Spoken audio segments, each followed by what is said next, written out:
It's 4 o'clock in Los Angeles. It's 6 o'clock in Chicago, and it's 7 p.m. in Philadelphia. Hello, everybody. I'm Mad Dog Scipio. This is America's Popcast. What's the buzz? We are broadcasting throughout the United States and around the world live. Picking up a new country, by the way. We are in Sri Lanka. I can't make this up. We are in Sri Lanka. You can't make this shit up. We have, this is our first show of the new year, and we've been on hiatus. It's a fancy way of saying we've been eating, we bust the gut. Anyway, in my house, anyway. How you guys doing? Happy New Year, everybody. Happy New Year. Happy New Year. We have an amazing first show to start off 2026. Who better? I mean, come on, really. Who better than our favorite hot tamale train, Mary Murphy, is with us again. Welcome back. It's been a while. Let me tell everybody about Mary Murphy. Mary Murphy is a renowned American ballroom dance champion, choreographer, and television personality. She is best known for her long-standing role as the judge on the Fox reality competition series, So You Think You Can Dance. But her greatest credit, ladies and gentlemen, is she's a friend of Mad Dog. Hot damn. Every time Mary Murphy appears on this show, I just feel dirty and I want to take my clothes off and run around. You just feel like dancing, don't you? I'm telling you, honey, let me tell you something. I am the best seat dancer in New Jersey. I got news for you. Is that I right? really am. I can do this shit all day long. And I have to get Well, up. we have to catch up with Mary. It's been a while. So, young lady, how the hell are you? And welcome back. I haven't seen you in a long time. I know. Thank you so much. It's good to be back. I miss you guys. I always like to catch up with you, Mary, because first of all, you genuinely make me laugh, and I do I bust your chops, but I do genuinely like you. Dare I say I love this woman? I do. I love Mary because she's a genuine, real human being. And if you don't believe that, just look at that Christmas tree that she decorated by herself, by God. I might have a little bit of help, but I do most of the stuff by myself. Mm-hmm. Well, you know what? Because first of all, it's a gorgeous tree, and I love that little foyer where it's at there. Beautiful. Thank you.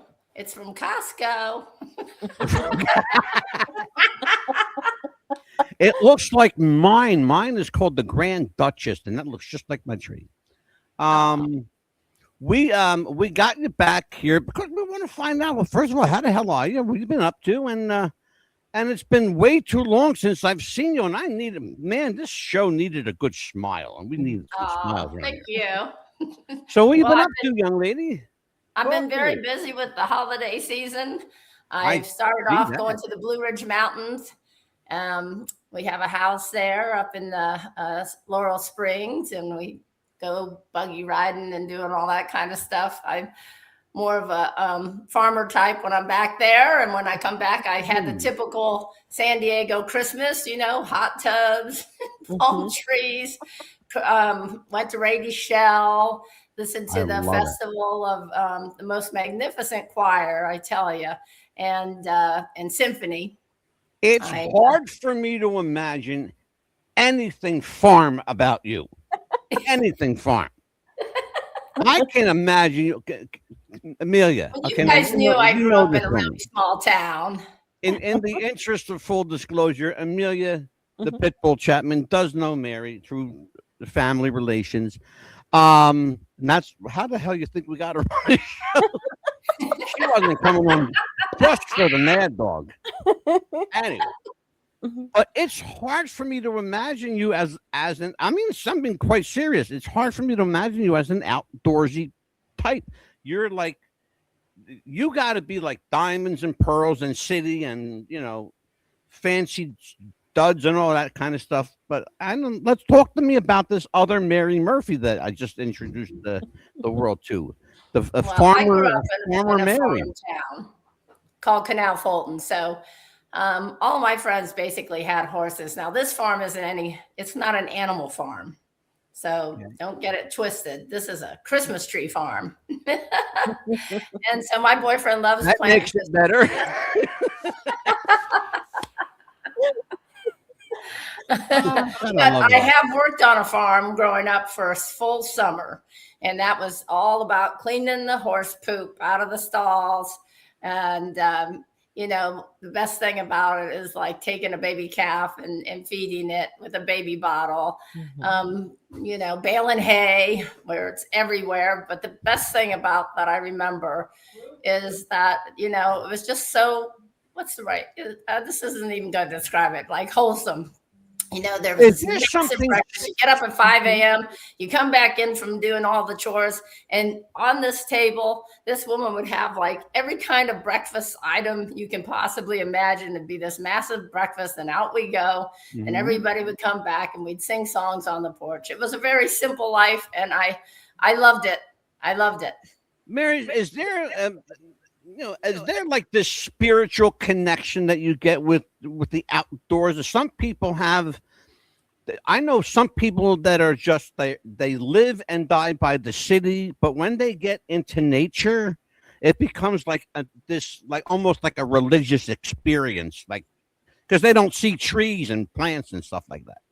Well, that is for sure out here in LA and New York and all the big cities. I highly recommend people just going out and just, taking a walk in the woods someplace, and they call it grounding, getting in your bare feet and then feeling the actual earth, because there's so many of us that for a lot of years when I was busy with So You Think You Can Dance, I really didn't have too much time off because I was doing other series in other countries as well. And so you go by a year and you're thinking to yourself, what did I just do there? Well, I didn't even take any vacations.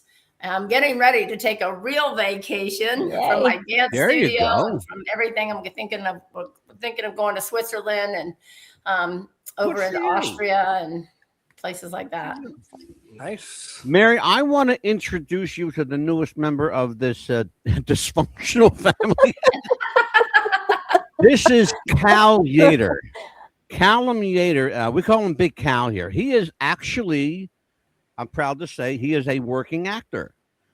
He can be seen opposite John Goodman in The Righteous Gemstones, and opposite Danny McBride in Vice Principals. So, Cal, I am going to give you the first question of the night to Mary. Have at it, young man. Well, how are you this evening? How was your New Year's?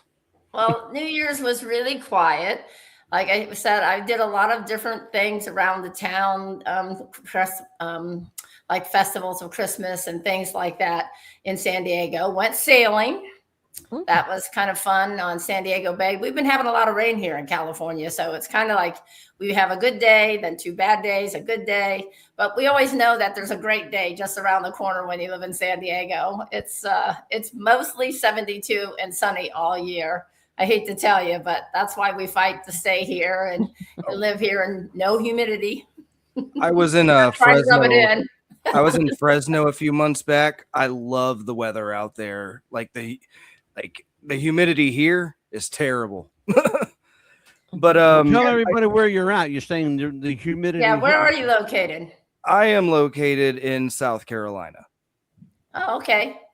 Yeah. Yep. We'll forgive you.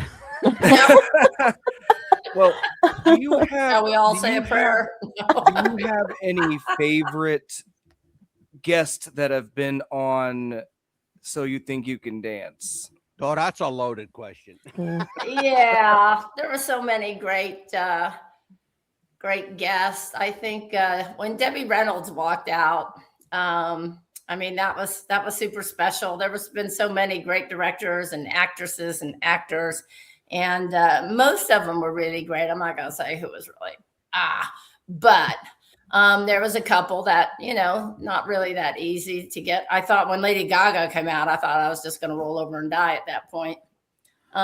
She was carried in, and she had like about, I don't know, maybe 20-inch shoes. Wow. And some big, enormous guy carried her in on his shoulder like she should be. You know what I'm saying?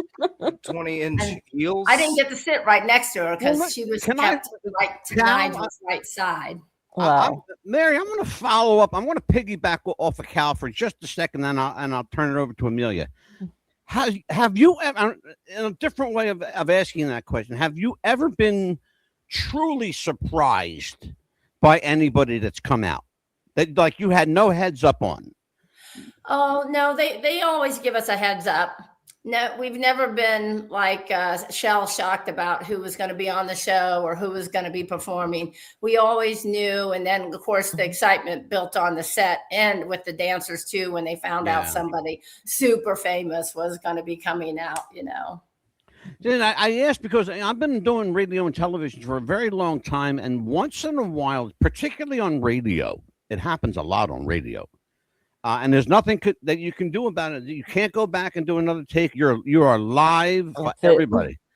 And every now and then you'll get a guest come in that your program director didn't tell you about, or the music director didn't tell you about, and they'll just say 11 o'clock. Special guest. Okay, special guest. Okay, so was that at 10:45? Yeah, exactly.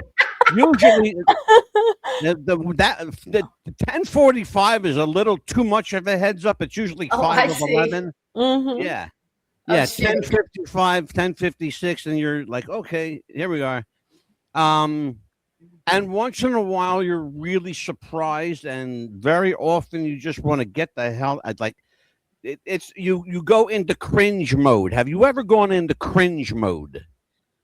Well, I've definitely been I should say, cringe mode when I went to be on Rachel Ray. And of course, I think she does more than one show a day. Mm-hmm. And so I know I had my team is in the room watching on a screen so they can see as I walked out, and they sat me down next to her, and her back was turned towards me, which was fine. She was talking to somebody. And then when she wasn't, it was still turned towards me. And it was like, I would say a good 5 to 7 minutes that she didn't turn or say hello or anything to me. And I was so uncomfortable. And I was like, oh my God, I'm on this show. This woman can't stand me. And so she's just going to go through with it. And all this stuff starts going through your head. My team also said they were completely uncomfortable. And all of a sudden, the lights, 5, 4, 3, 2, 1, lights come on. She turns to me, hi, Mary, how you doing? It's so good to see you. And oh, wow. And it took me off guard because I had all this other stuff going in my head. And then she poured it on. And I was shell shocked. I was like, yeah, good to see you. Wow. I was just like, but for those moments, that cringe, that feeling that I had, that the vibe I was getting. And she was probably just concentrating on what all the stuff they throw at her. I don't know. That's crazy. I can actually relate to that. I can so relate to that story. I really, really can. Amelia. Yes. You are up to bat, kid. And you know how you said that you have special guests coming on? Have you ever had one that you knew were going to come on, but then all of a sudden you had to replace that special guest with somebody really quickly? I don't know that they've ever had that before. No, I don't think so. The whole time on So You Think You Can Dance, everybody kind of was there on time. Well, I don't know if it was probably took a lot to get Snoop Dogg out of his dressing room to come on in. Oh my God. Snoop. That's funny stuff. Excuse me. No. No, I've had that super bug for God only knows how long. Oh my about goodness, 2 months. that thing's going around. Yeah, because I know that every time that I've seen you, you're always a people person. Everybody comes out and says, "Where's Mary? Where's Mary?" I said, "She's making her little rounds. Hold on, she'll come to you." Because I remember seeing you here when you were here. They was like, "We want to take a picture with her." I said, "Hold on a minute, she'll be here. Just take your time." Everyone in my house got that bug, and somehow I didn't get sick. Oh. There are people, particularly celebrities, who put on the public face and they have the private face. I have this funny feeling, and I'm not kissing up to anybody, and this is the truth. I have this funny feeling Mary Murphy's public face and private face are pretty well the same. It's very hard for me to see you as the nice Mary, you know what I'm saying? The unkind Mary Murphy. I don't think that person exists. No. So, and I think No, she's a sweetheart all the time. I You're can tell you that. known for your incredible talent. Your laugh, that fucking laugh is just infectious, and that incredible, beautiful smile. And it's Well, I hard don't know to- if the people, when I saw Anaconda the other night, appreciated me laughing so hard. Wait, you went to go see the remake? Man, I'm telling you, if something really makes me laugh, and I don't even know if you guys have ever heard me laugh really super hard, that I had to curtail myself to the point where I'm crying my eyes out, and I still couldn't. That it was still seeping through, and I couldn't stop it. Oh, I just. I think we have a show because they're used to that, but other people in a movie theater maybe aren't. Like I had to see something about Mary twice and Bridesmaids twice because I was laughing so hard in certain areas that I didn't hear what they were saying after the funny parts. You know what I mean? I just it's not easy for me to keep it in. Oh, I can imagine. I can well imagine. How do you handle it? No, because we have dealt with, and Amelia can tell you, there's no secret on this show. We have no qualms about telling you who we love and who eats shit around here. Okay, we can just tell you straight up. Well, okay, I want to know who eats shit. I have absolutely no qualms at all about telling anybody who wants to listen. Amelia, I'm not lying. No, he's telling the truth. He'll tell you straight to your face, though, too. We've had people here, they get on, they're just miserable, and as soon as I hit that live button, they're like, you know, are there people that you've dealt with, and I'm talking about fans now, that were just so obnoxious that you had to get like a little righteous with them? These are the kind of things that like people don't think about.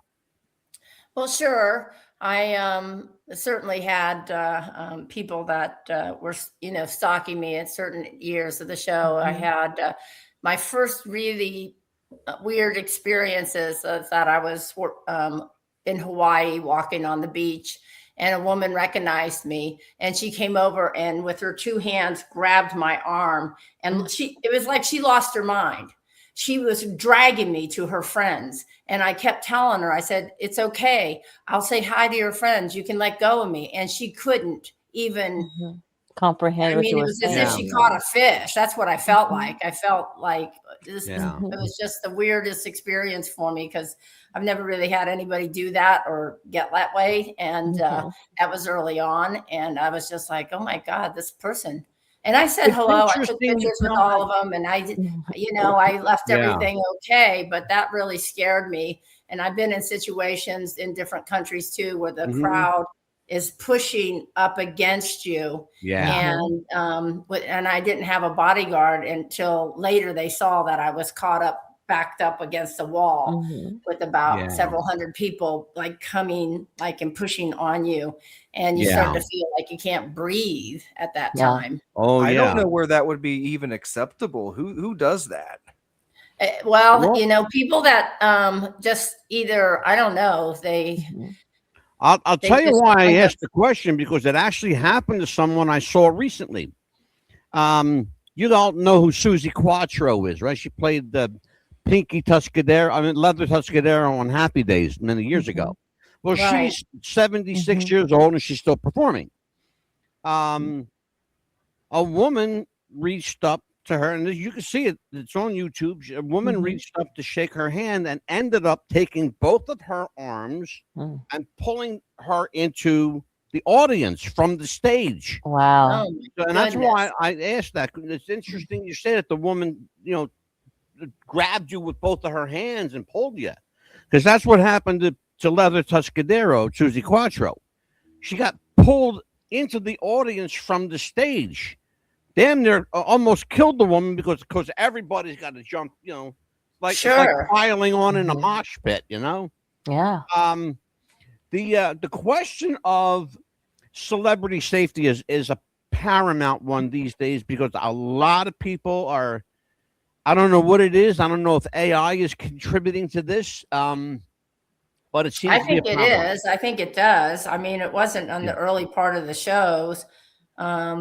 and I got a letter from somebody that was, and it was like written really teeny, and it went this way and then that way and this way for like 2 or 3 pages, and all the letters were together, so we had to use with my security read with a magnifying glass and what he was saying, and eventually it sounded like okay at first, I love you, baby, and all this other kind of stuff, and then it got like really weird about, it's okay if you want to gain weight, eat brownies, and then there would be a brownie recipe, and then it went into he was abducted by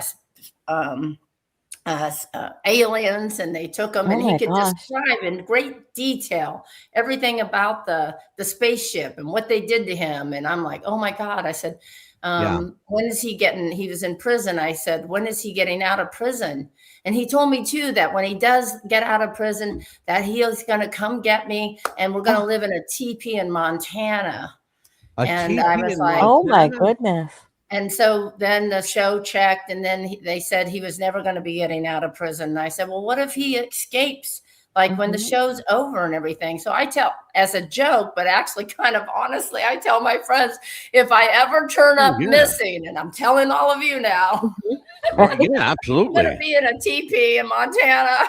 Look for all the teepees in Montana. Gee, of all the places to put up a teepee, fucking Montana, Jesus.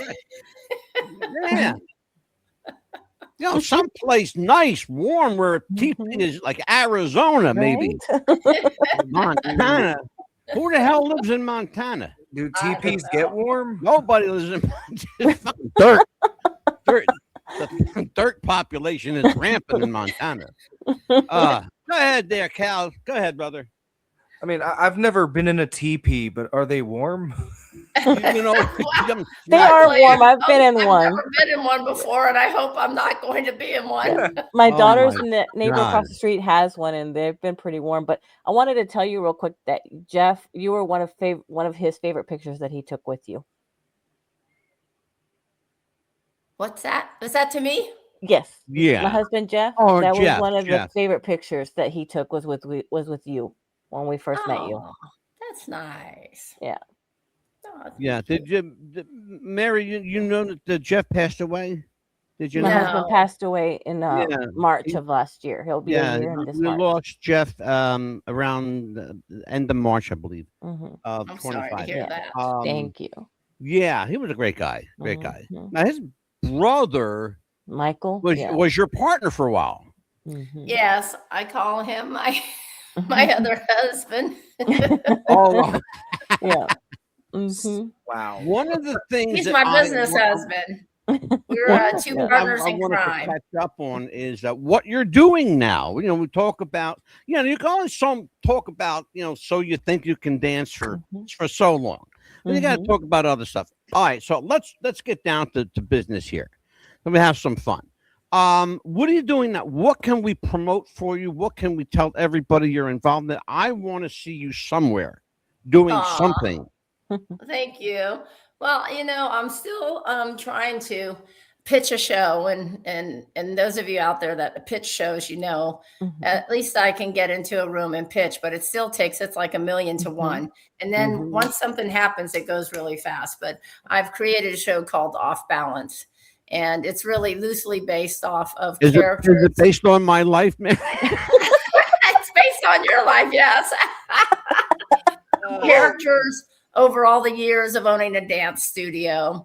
And it's called Off Balance because this part is not true. It will be that her sister, which I don't have a sister, lost her life and left her 4 kids to me. And they were all adopted children. And it was about a woman who was on a dance show, and then it was over. And then she has her sister passing and 4 kids to take care of and deal with the dance studio in her new life. That's awesome. So I'm pitching it. It's a comedy. And I had a lot of funny characters over the years in my dance studio. I'm sure you have. Genuine characters, you just I feel like I don't run into that as much in life, anymore. Yeah. But some of the people along my way were just like, wow, you're so cool because you don't go, you walk a different path completely to anybody else out there, and you can give a rat's ass, That's the best way to live life. I know. Interesting people, interesting characters come in and out of our lives all the time. Who was the one person, maybe the one or two people that have come into your life that you thought should have been a star, should have been somebody that ended up doing nothing? Oh, without a doubt. My receptionist, his name was, I named him Billy Bling. And he just came in perfectly groomed. He's very handsome. Yeah. He looks like a movie star, in really good shape, always perfectly tanned, rhinestones, bow tie, rhinestone tennis shoes. There's rhinestones on him someplace every day. His entire car, the grill is rhinestone, the club inside the car, the back and the wheels of the car are all, and he rhinestoned them all himself. I still have a rhinestone piece that I took from my old studio. I cut it off the wall where he put Champion Ballroom Academy in rhinestones. And I took that wallpaper and I made a frame and I took it to my new studio. And he still comes in and teaches. I got him into teaching core rhythms, dance exercise. So I still see him once a week. But he was also the best damn receptionist. And he just, somebody out there, in that show, it's just, he's such a character. And he was it's not fake. He's so genuinely friendly that the second somebody walks in the door, he would say, well, hi, Amelia, how you doing? Oh my God, it's so good to see you today. Yeah. That red shirt you have on right now, that's your color. You look amazing in that. Oh, you here for a lesson? Oh, yeah, he's here. He'll be right up to talk to you in a second. I've never had anybody in the history of my business be like that genuinely, so excited. And then when he teaches the dance exercise, he does it so full out every second. He's amazing. Let's talk about that Champion Ballroom Academy. Let's talk about that. If you guys are interested, let me give you some information. You can reach Mary Murphy at 4255 Ruffin Road, Suite 200, San Diego, California. And her phone number at the Champion Ballroom Academy is 858-737-9088. And that's championballroom.com. Real simple, championballroom.com. Everything you need to know about Mary Murphy's Champion Ballroom Academy. What do you think? Not too bad? I think you did a great job. All right, so let me ask you, what would Billy Bling think about this character here? Oh, dear.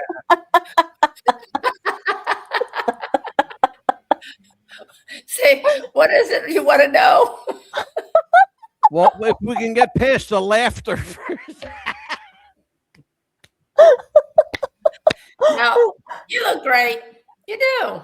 Mary, you told me everything I need. Silence was golden, baby. No, you can't do that. You can't do that. Cal, questions for Mary. Are there... Well, he's already asked you what other projects. Forget about what I asked. Ask you something original, you shithead. Yeah, welcome to their show. All right.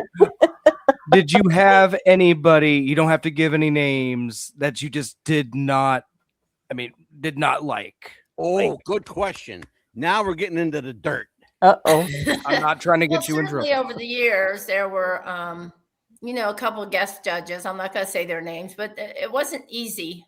It just really wasn't easy. They didn't know anything about any of the dancers and said that they're, of course, they probably told their agents they're fans of the show and they didn't know anything about what was going on. When everybody there was absolutely so invested into these dancers and their life, and they are all past dancers. So when you get sometimes a celebrity that's coming on that really maybe has never danced, and the criticism that they're giving or having to tiptoe around somebody else's and not really just slam them, but you have to You have to be real, and you have to let the dancer know, well, no, I don't agree with anything she said. And yeah, you did this and this and this right, Evan. You could get better with this and this, but Yeah. I don't know Mary, what they when saw. you're doing an episodic series like So You Think You Can Dance, and you're used to the same people week after week for an extended period of time, does having someone unfamiliar really throw a monkey wrench into things? And how quickly must they assimilate to catch up to where you guys are? Yeah, that's a good point. It happens every once in a while, but most of the people have directed dancers or choreographers, and most of them found it very easy. I think what's hard for most people is that they give you, and for myself too, you only get, if you're lucky, a minute, a minute and a half, and then sometimes. And I've been guilty of this, and so has Nigel, and all the regular judges probably have been guilty, is that you hear that little thing go off and your time's over, but I've still got a point to make, and so then the next person just can say, I thought you were great, commercial, they don't get to talk, well, that's a great segue. Is it difficult? Is it difficult to tell someone who has the passion, who has the desire, who all they think about is dance? Is it hard to tell them that they just don't have the talent? I never say to somebody that they just don't have the talent. They might not have it on that day, but I have seen people in their history, and it's just like the movie Rudy. There's always people out there that, and early on, like some other judges would just hit them with the hammer. That's not my job to hit somebody with a hammer and say, you're awful, you're this, you're that, you're too heavy, you're too this, you're too that.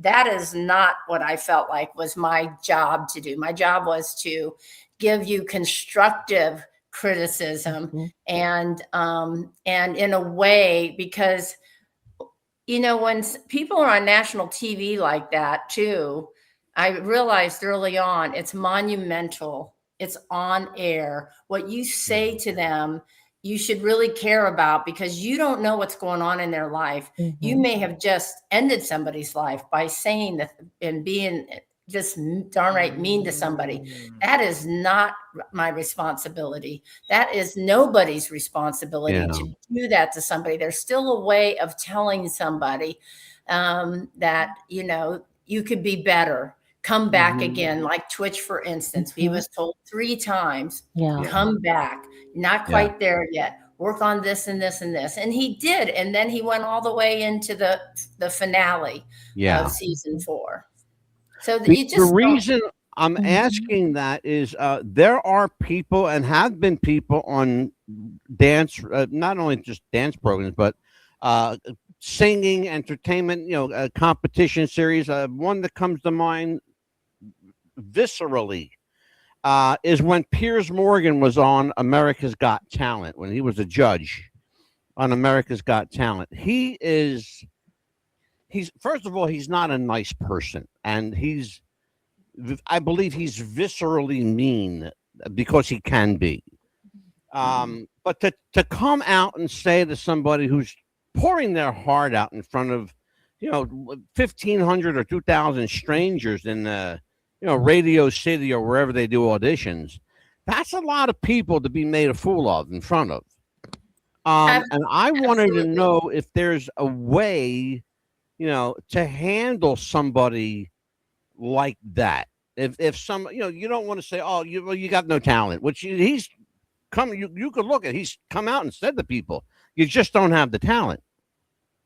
Well, you just cut them at the kneecaps, okay, in front of 2,000 people and a national television audience as well. Yeah, well, I think there's a little bit of a difference between singing and dancing. And yes, can a singer get better? There are so many people that have the God-given talent. A lot of the dancing has to be learned, but there's also savants out there that have never had a dance lesson before. And you go, you said what? You never had a dance lesson, and can pick up stuff so amazingly. There's definitely people in dance that if they work really, really hard and don't listen to anybody, and if it is their passion, there's still so many different kind of ways to perform out there across the country. Doesn't mean, will you ever be on Broadway? You might not be, but there's like plenty of like 4'8" dancers on Broadway. There's always these character dancers in so many different kinds of shows. Now, singing could be like, I could practice to the day I die, and it's horrible. I mean, it's just, I would have loved to have been a singer, dancer, and I can't sing. It's just, it would definitely make my own dogs howl if I tried to, and they have to listen to this stuff around my house, you know. Questions, Amelia? What is the hardest dance that a dancer can learn? But then, of course, as soon as that spotlight hits them, they got it. What's the hardest dance to learn? You know, on our show and in the early years, and I felt like that was what made the early like 6-7 seasons so popular, is because there was this huge, you know, they would get asked to do their own style, and then they'd be on top of the world. And then the next week they were asked to do the foxtrot. And the foxtrot is a slow, difficult dance to make look good, or a waltz. Or a tango. Like even Blake McGrath, I can still remember him panicking, come to me behind the scenes. I can't do this. I don't know how to do the tango. I don't know how to do Argentine tango. It doesn't make any sense to me. And he was the most brilliant contemporary dancer, one of the most brilliant over all the seasons, actually. And he was in season 1. To see that absolute panic in him. But then, you know, somebody would do the foxtrot and they're down here. The next week they get something that's like 50-50 maybe on what they do. And so then they'd be on top of the world. The fact that we had a major roller coaster, I don't know if you remember, but towards the last few years, there was no foxtrots, there was no waltz, there was nothing that made them look silly, which, you know, when you see this little hip hop kid dancing with the spiked hairdo and he's trying to do a foxtrot, you know, and that just made people fall even more in love with him. He didn't look good at all doing it. And, but he didn't give up. No. He tried his best to do it. And the next week he gets to do a solo in his own style. And he's on top of the world. At the last few years of the show, it seemed like everybody was so good. And I remember one producer that ran up to us, me and Nigel, and said, "You guys are saying that this is great. This is amazing. This is that." I said, we both looked at him and said, because they are. Each number on this show today is amazing. What am I going to do? Lie? Am I going to say, well, let's see, you could have worked on that? No, they were all great by the end. Well, then that begs the question, at what point do you say to that individual, try again next year? Yeah, I think, well, we definitely get together and we have a discussion, and that is going to be with producers who are in a room. Kat also, you know, gets to say, because she gets to know their personalities. You're still looking for people that can have it all, some type of character, some kind of personality, whether it's funny, introvert. We definitely had introverts that over the season, you know, they were just like this, and then came out of their shell. And I can't think, it was Keon. He was a brilliant ballet dancer, and his mother finally came from Switzerland to see him dance, and he just, from there on, and that guy broke loose. Yeah, it's hard. It's kind of like that, and it's just hard to see if somebody doesn't break through. But to get back to your question, all the people were in a room. We have seen them through the Hollywood week every single day from morning till night.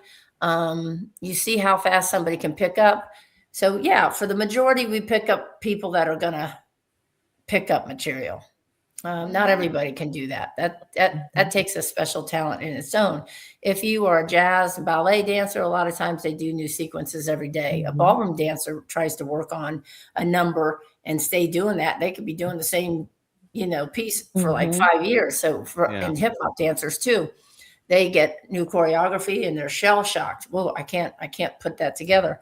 We like to see the possibility. We take our chance on about maybe 3 or 4 people that we're betting Doesn't mean that it's going to happen, but we're kind of betting that if we give them the chance, because Hollywood Week, or, you know, when we were in Las Vegas, that's no time at all. But if we can see possibility, and then they got a good personality, they're brilliant. They still have to be brilliant at what they do in their style.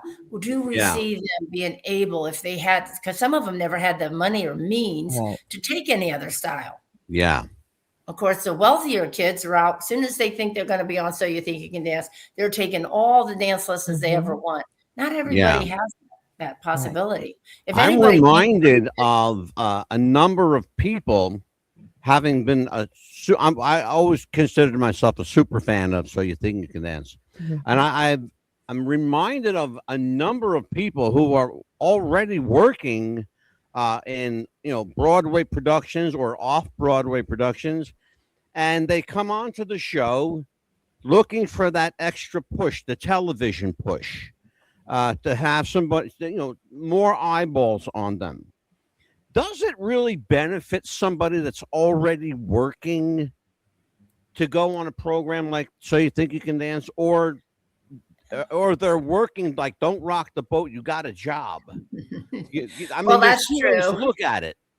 Trust me. I mean, maybe not in season 1, but once after season 2, 3, 4, and then the show started to really gain in popularity, it means a great deal in a dancer's career to be able to make that top 20, then that top 10. And if anybody made the top 4, even though they were working, and some had to say, you know, hey, I'm a working dancer, I'm on this show. They had to get permission, or they had to leave the show or try to get out of their contract. I think Alex Wong too. There were several of them that had to get permission to leave their show and get out of their contract. Yeah. Like Eliana, she was a ballet dancer.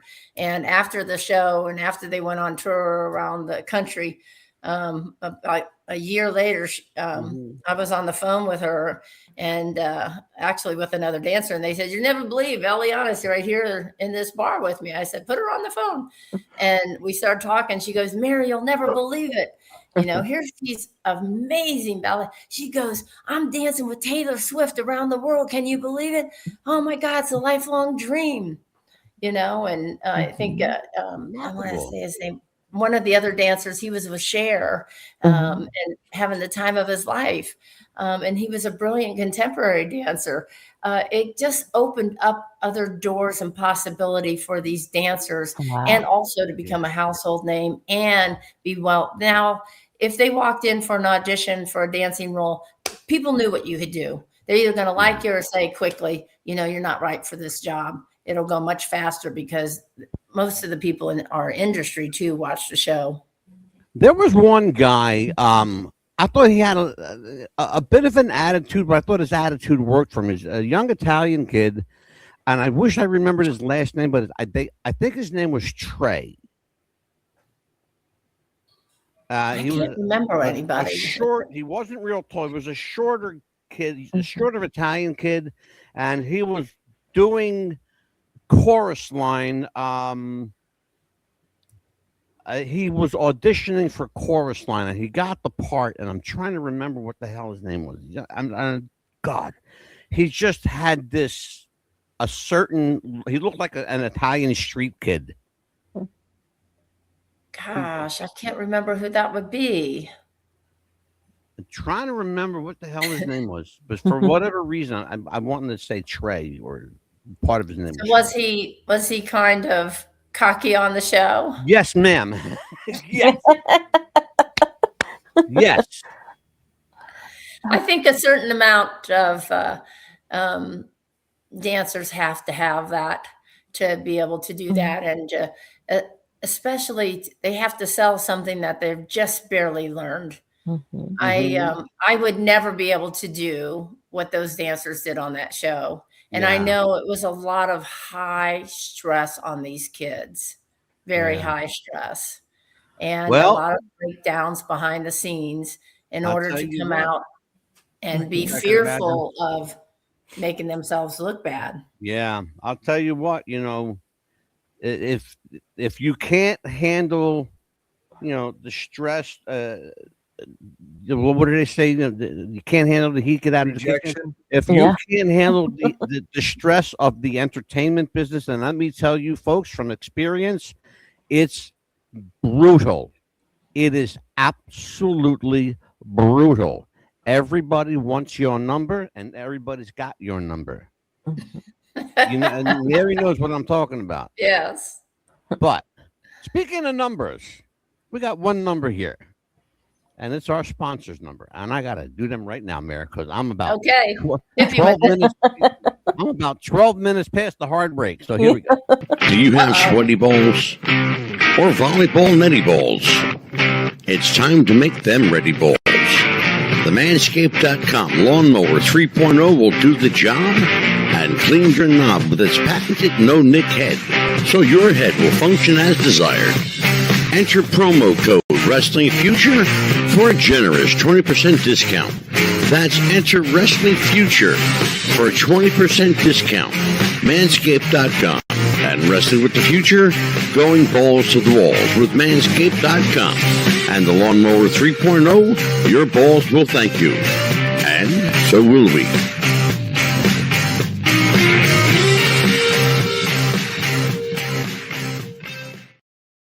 I am proud to say I wrote, produced, directed, and performed that commercial for our sponsor of 7 years now, Manscaped.com. And do you use the product? I actually had Amelia. Am I lying? He said he uses the product, but you might want to ask his wife. I had a guy on the show, Amelia. Remember? And Will Keck. Will Keck is a Hollywood gossip columnist who wrote a book called "When You Step Upon a Star," who demonstrated the Manscaped on the show. I almost had to black it out. He went. I'm not even kidding. And I love Manscaped.com. Now, questions. Are you going to have the last round of questions? Then we'll go to Amelia. Then I'll send Mary home with a smile on her face. I promise you. I do that to all the women. So, okay, what was your drive to go in the direction that you did that eventually landed you where you are? A 65 Camaro. No, I'm kidding. How did you know? That's a good question. I think I never dreamed it. I never dreamed this life that I have, to be honest with you. And I do believe, I see people dream something and they can make it come true. They work hard enough. I just always had a great work ethic, for one thing. And things just fell into place. My first job in Hollywood, I was just beside myself, had been up there, to the U.S. Swing Championships 3 days in a row dancing, and then I get called back, and then I get called back, and I wasn't in the swing world. So I was dancing a jive, and that's kind of taboo there. And a woman put a piece of paper in my hands at the end of my dance, and I didn't even read it. I was waving myself down with it because I was so sweating hot. And later on, I opened it up, and she came up to me. She looked really wild. She had like a leopard hat on. Her face was white as could be. She had high heel boots. And I mean, it was just all kinds of different things going on in her outfit. And she said, I really would like you to try out for this movie. And I was like, oh God, that means we'd have to go to LA if this would be our fourth day. And so I was like, and that's another thing about life. When you don't want to do something, you got to fight through that. Because I went to LA and there was like 150 dancers there. And then they said, okay, you get called back till tomorrow. So we had to go all the way to San Diego, come all the way back again. Now it's the fifth day. And I'm like, me and my partner were both bitching honestly about God, the traffic in LA. We can't stand it up here. And then we got another call that night after we did that one, drove all the way back. And I said, this is probably for some damn B movie. It was going to be for body doubling. It's going to be a B movie. We're doing all this for nothing. And we got called back again. And now they told us who we were body doubling for. It was Julia Roberts and Dennis Quaid. And now all of a sudden it's like, my personality totally changed. I was like, she was the biggest star at that moment. I was like, are you serious? Julie Roberts? Now I'm like really dancing my butt off, They called 2 weeks later. They called back and said that you got the part.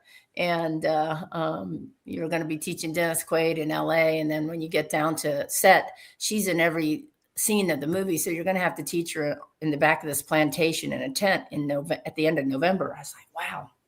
So that's what I did. And so that was like a lot of fun.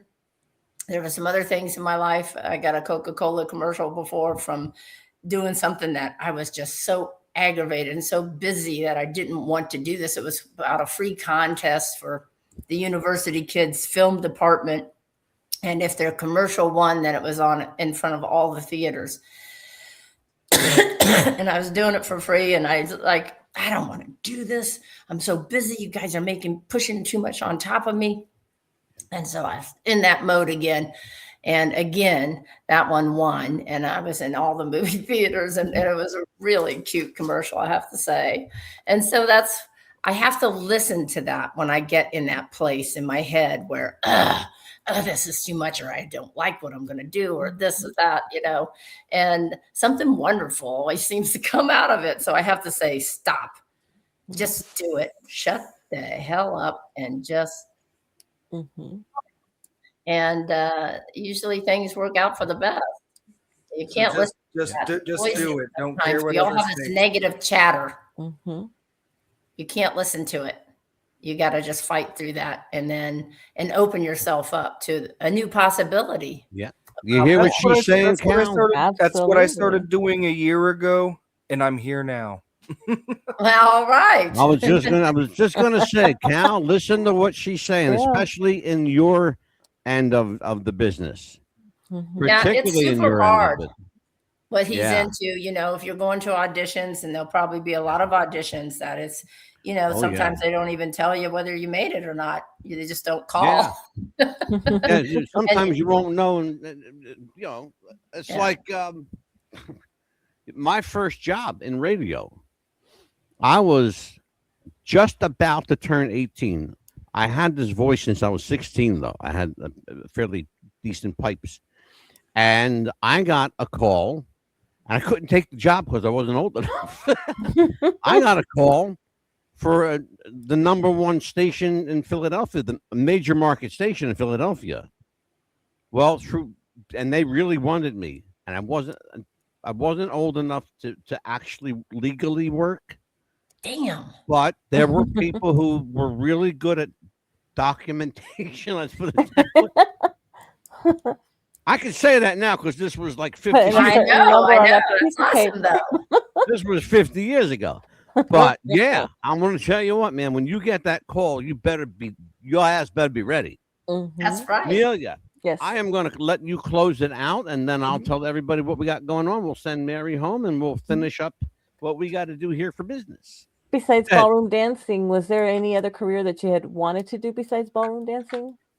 Well, I had my degree in physical education, and it wasn't until college that I started doing modern dance and ballet just because I needed those extra credits in PE, and fell in love with it, and still didn't think, oh God, well, next step would be to go to New York. I didn't have that kind of talent. At least that's what I thought. And I started in Washington, D.C. then when ballroom dancing in a small studio. And still didn't really like it. It was probably the worst case of what a ballroom dance studio should be about. And that taught me a lot about what I never wanted to be, and never wanted to treat people that way or have a business that way. And so I learned a lot in that 8 months that I was there. And I told my father after seeing the United States Championships in New York at that time, and it was just like the movie, Shall We Dance? The big double doors opened at the Waldorf, the 3-tiered chandeliers, people swooping and swaying. And I love that movie. I just love that movie. I think Anita Gillette is a gem. And J-Lo was pretty good too. I told my father I want to be a dancer after that. I looked up at the people that brought me. I said, I'm going to be a professional ballroom dancer. I'm going to be the United States champion. And they just laughed at me. And they said, we just wanted you to stay in our studio for a little while longer. Who's laughing now, Mayor? Who's laughing now, Mayor? Take a look My dad behind you. came Let me around. tell you what hard work will do for you, folks. Mary Murphy does not phone it in. And I'm going to tell you, I can prove it visually. Look at the home she lives in. Okay? It's bought and paid for. All right? That place is bought and paid for on her hard work. It don't come to you. You got to go get it. Yes. If you want it. Still in my studio every day. You got to go get it. Absolutely. Hey, look, let me tell you something. And the older you get in this business, the harder it gets for you. You got it right. I know. Nothing gets really easier. Yeah. I think it, especially with the new generation and the advertising and how that all moves so fast. I'm way behind all that. I never thought it was important to learn and do any social media. The show tried to make me do it. I never wanted to do it. And then I was replaced by people that were influencers. So I guess on that aspect, I'd rather just teach dance than get involved in all of that. Can I be honest with you, Mayor? What scares me now, and we started this, you and I spoke a little bit about the AI aspect of the entertainment business. They're doing whole movies now. Yeah. Where you don't even have to show up. You license out your name and your face, and they're doing whole movies. I watched, and I'm not making a bit of this up, folks. You can go check it out. I watched a musical, an hour and 14 minutes last night. A musical done in the style of the 1940s that was completely phone generated. The guy did it on his phone, on his iPhone. He did the entire movie in AI on his phone. Wow. That's going to be a sad day if it all turns to that. That's what I have to say, because you're not going to be able to, and none of us are going to know what's real anymore. Yeah. It's just, does that frighten you from a dancer's perspective, from an entertainment perspective? Well, sure. In AI, I mean, they could make a dancer be able to do anything and things that are not humanly capable of doing. So it's gonna get and that's more unrealistic, and to be able to admire that dancer for what they do, and you're like, oh, that was AI. Yeah. Oh. Personally, I find it kind of ironic that I finally break into the entertainment industry as AI is taking over. Yeah. Yeah. I mean, for the new generation, it's really I don't know. It's changed. Everything's changing so fast now. I mean, we don't even know if any of even our political figures it's really them or not them or whoever it is. I mean, Maybe we just I'm really an don't AI. know. Maybe I'm not real. No, you're real. Trust me, Cal. Well, you keep at it, Colin. You keep at it, because you're going to walk in. There's going to be a role that you're going to fit perfect for, and it can change your life in that, even that, just that one role. It's happened to so many of the actors that I talked to over the years. Yeah, I'd rather not get tight casted as a Ron Jeremy lookalike, Oh my God. Can you, Amelia, send him back to bed, please? Mary, we have to say good night to you, Mary. Okay. I want to tell everybody before we do anything, we got to tell you, Mary Murphy, Champion Ballroom Academy, 4255 Ruffin Road, Suite 200, San Diego, California, 858-737-9088, or just go to championballroom.com. Mary Murphy, you are a pleasure as always. I love seeing you. I love talking to you, and I love to listen to that amazing, beautiful, wonderful laugh. You got a wonderful laugh. Yeah, make me happy. Whenever Mary opens her mouth, they just want to do dirty stuff.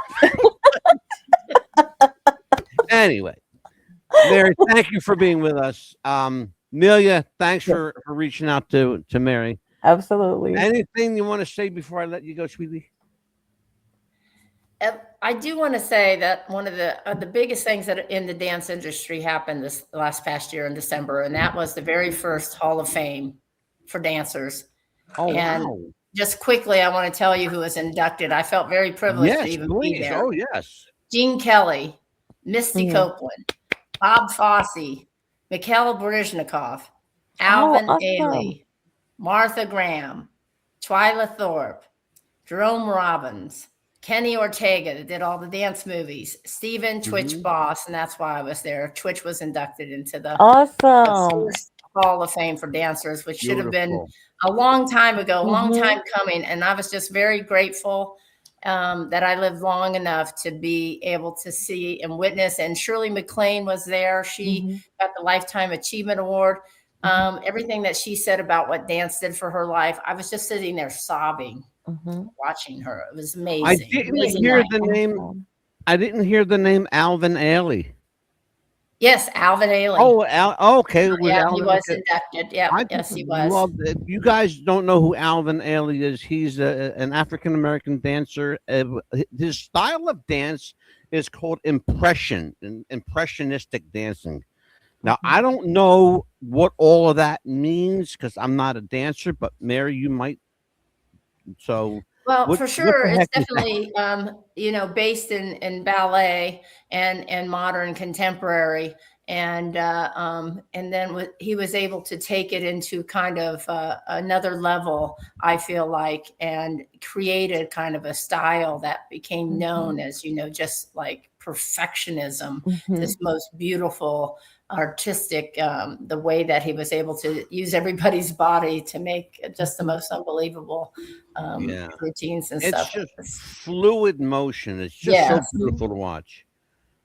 Speaking of beautiful to watch, I have to let you go, sweetie. So let's say goodnight. Amelia, say goodnight to good night. Cal. Good night. Cal, make it short, Cal. Say goodnight to Mary. It was nice meeting you, Mary. Nice to meet you too, and good luck to you. Thank you. Hopefully, I like to hear good things about you in the future. You absolutely will. I promise you. I'm going to make sure that this kid puts the work into it. He's kind of my project, my pet project. I'm mentoring him. Well, it's good somebody's looking after you. Yeah, absolutely we are. Mary, thank you so much. You are a pleasure to have. I love when you visit with us. Please, let's not make it so long in between visits next time. What are you doing next week? Mary Murphy, everybody, from So You Think You Can Dance and dance studios all across the world. She's everywhere. Mary Murphy is, I want to tell you what, we should call this Murphy's Law. Mary Murphy's Law. Absolutely. Yes. Sweetheart, you have a wonderful new year. It's this 26 is your year, kiddo.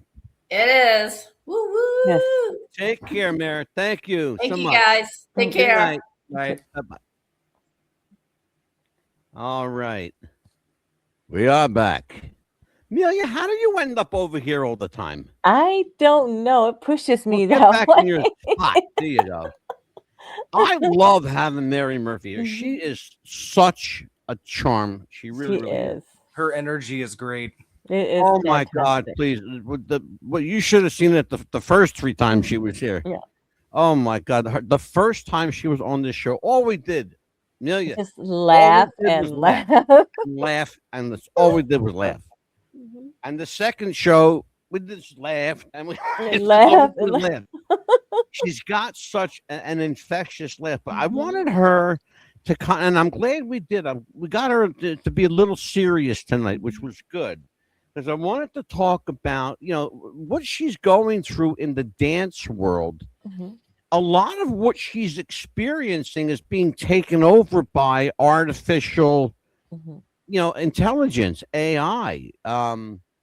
And it's, or what they call, alternate reality, She's being pushed out. Yeah. The AI knows how to dance. /AR, what's that, Cal? AI knows how to dance. Like, I've seen some AI dancing videos, and it definitely knows how. Well, and that's the problem. It doesn't. It knows whatever you tell it to do. Yes. And that's the thing.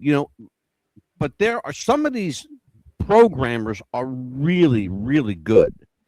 I saw this. It was a full movie. I'm telling you, it was an hour and 14 minutes long, and there were no real people in it. There were no real people. There was no real music in it. All the music was AI. The characters were AI.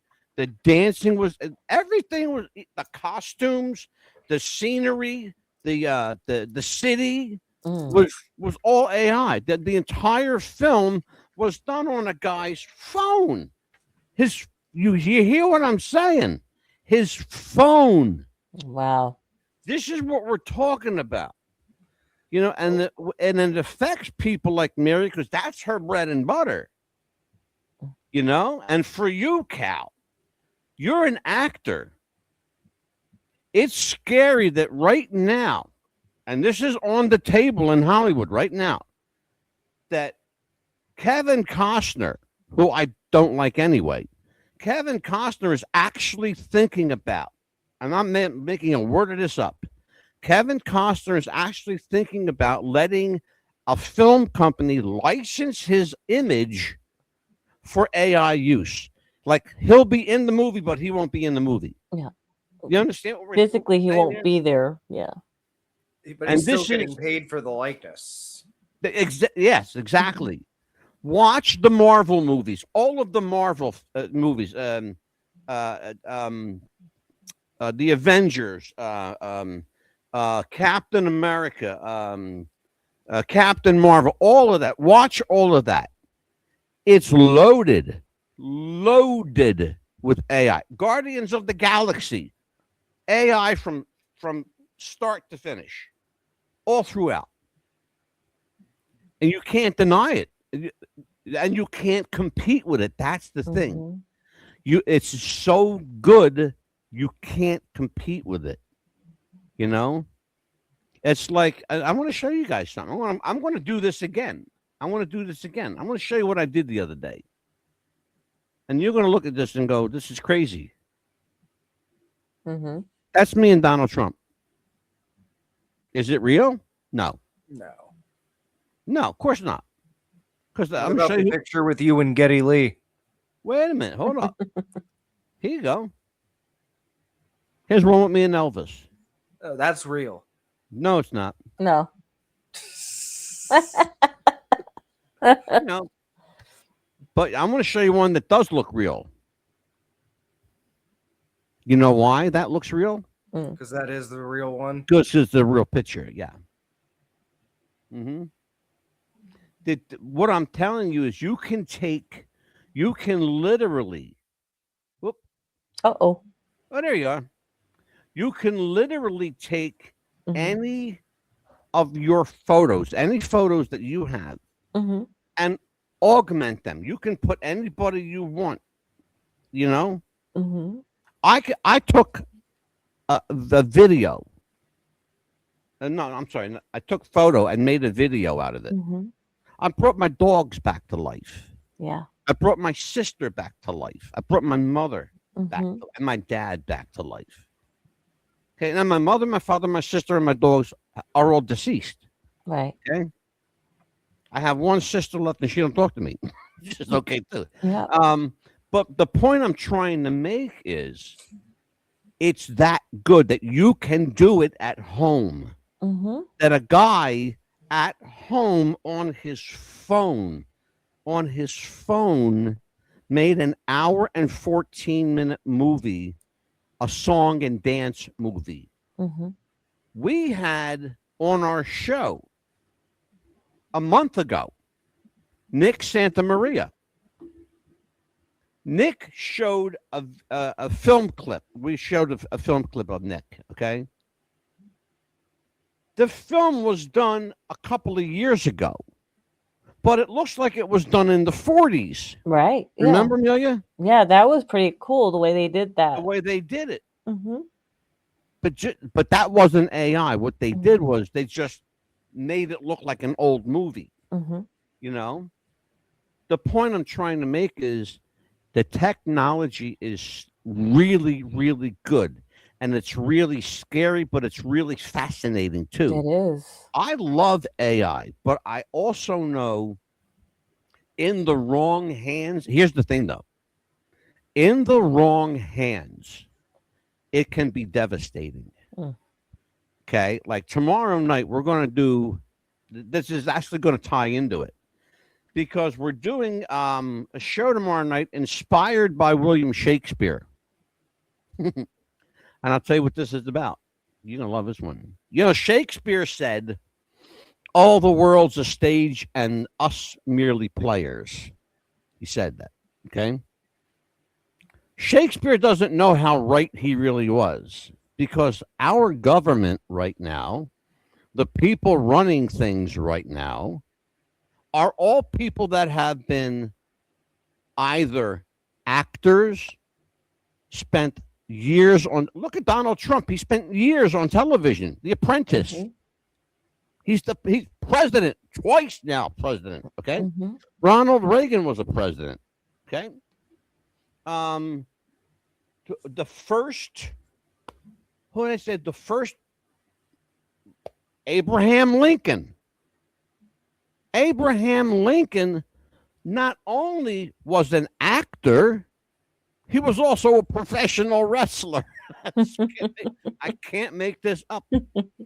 Abraham Lincoln was a wrestler and an actor. And we know that they go hand in hand because wrestlers are great actors. Right. We know that. And so understand that tomorrow's show, we're going to get kind of our hands dirty. But we're going to do that with a lot of shows now, folks. We are kind of think about this. We're going back on YouTube. We have been we had a 90-day strike. I don't give a shit anyway. Who gives a shit? And we're going back on YouTube January 13th. It might be very short-lived because I'm not going to give up. I'm not shutting my mouth. I'm not going to get quiet. I'm not going to be a kinder, gentler Mad Dog. They call me Mad Dog for a reason. If you haven't gathered that reason by now, you don't watch the show. But you will. Amelia, would you do me a favor, please, and share that letter that the show received? Tell everybody what the gist of it was. Okay, let me go back here to get that here. Yeah. The one from that gentleman that we have a feedback form on our hub at wtbrradio.podbean.com. That's all of our radio stuff goes from there. Spotify, iHeartRadio, Pandora, Amazon Music, all everywhere.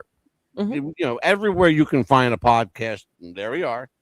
Mm-hmm. And we have a feedback form that people can, like put suggestions and tell us how we're doing and all that kind of stuff. Mm-hmm. And we got a feedback. So go ahead, Mel. It says, "Dear Mr. Mad Dog and Miss Pitbull, Happy New Year, first of all. I listened on Podbean for the first time to your show, and I was both shocked and very surprised to hear the openness with which you spoke. I honestly can't agree with you on views fellow broadcasters on WTBR radio, but I can say in good consciousness that it's refreshing in a day of flagrant vocal suppression and censorship that has all but run rampant, hearing you guys speak with a breath of fresh air. A new convert WTBR radio listener. And he's from Detroit, Michigan. His name's Jason." And that's the whole thing. Mm-hmm. We have people that listen to us. They don't agree with us, but they listen. Mm-hmm. Because no matter what we're going to do here, we're going to be honest with you. You might not like our honesty. You may, from time to time, be offended. Mm-hmm. I want to tell you, we were supposed to have Dr. David Goldberg on the show to talk about time travel and space-time continuum. Right. I even reached out to him, and I could not get a hold of him. I got a hold of him. Okay. Let's put it this way. He got a hold of me. And he was deeply offended on the show that we did with Pastor Steve, the Rowdy Rev. He says, I don't think I'm a good fit for your show because I'm a Jew. Okay, now, during that show, neither Amelia or I, and you can go back and watch it, neither Amelia or I said anything condescending about the Jewish people. No. Pastor Steve, on the other hand, went above and beyond the call of ridiculous to the point where I no longer speak, and he's my nephew, by the way, that I no longer speak to him. Okay, and I haven't been to his church since, and I will not go to his church. That's what we're talking. This is how we can affect people. This is how people can affect us. Okay, and he'll never come back on the show again. I will not invite him, and he will not. In fact, I took the place that was set up here for him. I took it away. So I am in my studio by myself. I will tell you that I'm open to speaking to him if he can keep a civil tone, but I cannot live my life hating people. I'm 66 years old. I'm going to be 67 in just a few short months, okay? And I'm closer to 70 than I want to be, but that's okay because I will be there one day. And I will tell you that I don't want to grow old being unhappy. I don't want to grow old being miserable. I don't want to grow old being hateful. Okay? That's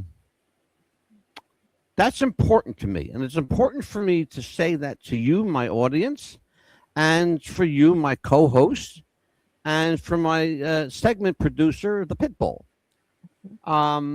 You've been with me 4 years this month. Yeah. God help me.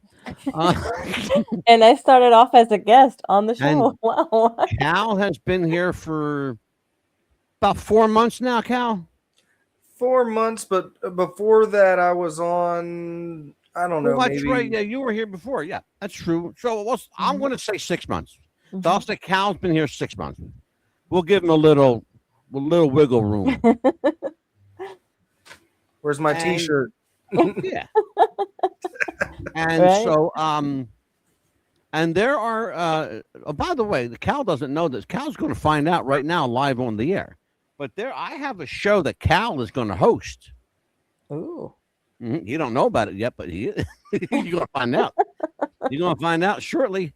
We'll talk about it later. But in the meantime, I want to say thank you to Mary Murphy for being an amazing guest. She's always so good. What an amazing guest she is. And thank you to everybody that joined us in 2025. You made it a banner year for What's the Buzz and WTBR Radio. That is our singular, our one and only call letter, WTBR Radio. And we are, oh my God, we're everywhere now. And people are listening, and we like it. I like when people listen. I like getting to Sri Lanka. Yes, there's 4 people in Sri Lanka who listen to us. Hey, that's good enough for us. Hey. 4 people. I'll take them, by God. I'll take them. Anyway, so Amelia, another one in the can, the first show of the year. Tomorrow night, we're going to get back to what we do down and dirty. We're going to go dig a rabbit hole. Cal, you better put your high-waisted boots on, brother, because we're going to step into some shit tomorrow night. Can't wait. You might want to wait. For Big Cal Yater. For Amelia, the Pitbull Chapman. I am the Mad Dog, Angelo, the Mad Dog DeCipio. This is WTBR Radio 88.7 on the BRS Worldwide Broadcast Radio System. We are out of here. We will see you again, Lord willing, and the creek don't rise. So, folks, Be kind to each other, okay? Take care.